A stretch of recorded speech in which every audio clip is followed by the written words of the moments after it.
นาะสวัสดีเพื่อนๆแล้วก็ FC ทุกคนเนาะสำหรับคลิปนี้แม่นเป็นคลิปที่แอดมินจะมาบอก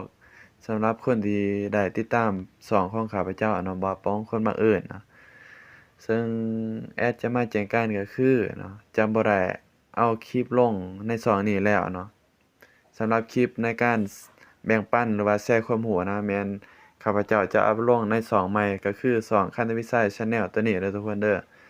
ทุกคนนี่สามารถพิมพ์แล้วก็ค้นหาเข้าไปติดตามได้ซึ่งในนั้นมันจะมีหลากหลายวิดีโอที่ให้ความรู้อยู่ในนี้แหละเนาะ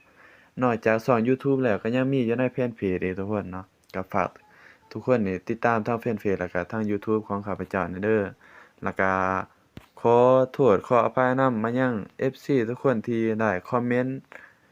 มาใน YouTube เนาะเพราะว่าข้าพเจ้าบ่ได้เข้าใน YouTube นี่หลายเดือนแล้วเนาะบ่ค่อยได้เอาคลิปลงอะนะ มันมีคนคอมเมนต์หลากหลายอยากให้สอนเฮ็ดคลิปนั้นเฮ็ดคลิปนี้นะ